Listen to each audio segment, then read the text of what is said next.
मीरपुर नाम के शहर में तेजस अपनी पत्नी नीरू के साथ रहता था। पति पत्नी दोनों ही नौकरी करते थे। एक दिन तेजस गांव अपनी माँ के पास फोन करता है। हेलो, प्रणाम माँ। जीते रहो माँ। तुम दादी बनने वाली हो हैं? अरे वाह, ठीक है बेटा, मैं कल ही आती हूँ। जब माँ जी शहर पहुंची तो बेटी बहू ने बहुत अच्छे से स्वागत किया। लीजिए माँ जी, चाय। अरे गर्मा गर्म पकोड़े ले आओ माँ के लिए।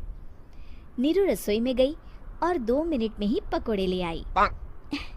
जी ये लीजिए। बहू, जादू से बनाए हैं क्या? अभी तो रसोई में गई थी। यमी। माँ जी, शीला रसोई में पकोड़े तल रही है, मैं बस लेकर आई। हे भगवान, मेरा धर्म भ्रष्ट कर दिया तूने। अब तो गंगा जल से शुद्धिकरण करना होगा। दूसरे दिन, माँ जी मैंने नाश्ता बना दिया है, ऑफिस जा रही हूँ। पर अभी तो घर का सारा काम पड़ा है। शीला आती ही होगी, झाड़ू पोछा बर्तन कपड़े वो सब कर लेगी। हमारे जमाने में घर का सारा काम हम ही करते थे। जी माँ जी, आप बहुत होशियार हैं, मैं घर ऑफिस दोनों नहीं संभाल पाती। तो जरूरत क्या है घर से बाहर जाकर चाकरी करने की? वैसे भी घर का काम खुद करने से घर में बरकत आती है, समझी? पर माँ जी।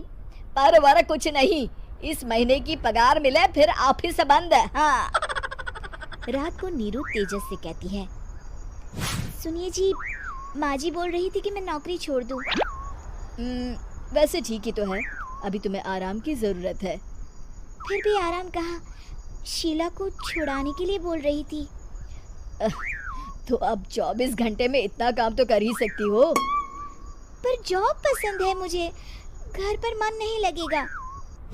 अगले दिन जब दोनों ऑफिस के लिए निकल रहे थे, मेरी तो कोई कीमत ही नहीं है इस घर में। माँ जी, आजकल महंगाई बहुत है, रहन सहन भी बदल गया है, दोनों नौकरी करते हैं तभी ठीक रहता है। अच्छा, तू कहना क्या चाहती है? मेरा बेटा तुझे बिठा के खिला नहीं सकता?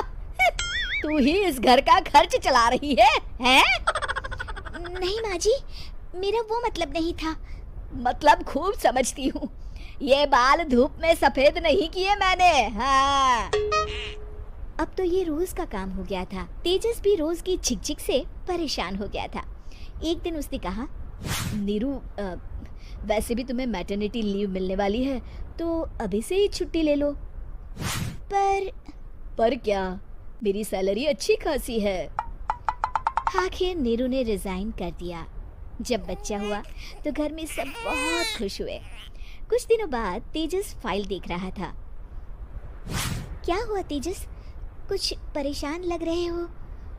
हाँ, वो हमारी जितनी सेविंग्स थी वो तो हॉस्पिटल में और छठी के फंक्शन में खत्म हो गई है नीरू। और अभी वैसे मंदी चल रही है तो मैं बोल रही थी कल मुन्ना को हेपेटाइटिस का टीका लगवाना है। नीरू, क्या पोस्टपोन नहीं कर सकते? नहीं जी, बिल्कुल नहीं। अब तेजस को समझ में आ रहा था कि उससे गलती हुई है। पैसों की कमी का असर घर के माहौल पर भी पड़ रहा था। अगले दिन, बेटा मेरा चश्मा और ये दवाइयाँ ले आना, पर्चा देते हुए माँ जी ने कहा। जी। तेजस, मुन्ना के लिए दूध का डिब्बा और डायपर भी ले आना, और ये किराने के सामान की लिस्ट है, इसे भी लाना है। तेजस गुस्से में लिस्ट मरोड़ कर फेंकता है और चिल्लाता है, पैसे क्या पेड़ पर उगते हैं? ये ले आना, वो ले आना। अरे पर ये जरूरत का सामान ही है। वो गुस्से में बिना कुछ कहे ऑफिस चला गया। अरे अरे लंच तो ले जाइए। नीरू दौड़कर डिब्बा पकड़ाती है। एक दिन खाना खाने के बाद, नीरू, अब तो मुन्ना कुछ बड़ा हो गया, तो अब तुम वापस ज्वाइन कर लो ना जॉब। पर इस रिसेशन में जॉब मिलना बहुत मुश्किल है। ट्राई तो करो।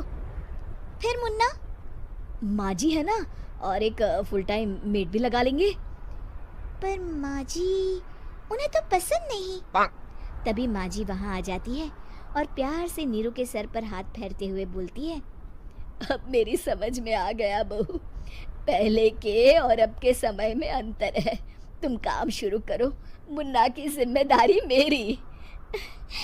मेरी प्यारी माँ जी, ये कहकर नीरू उनके गले लग गई।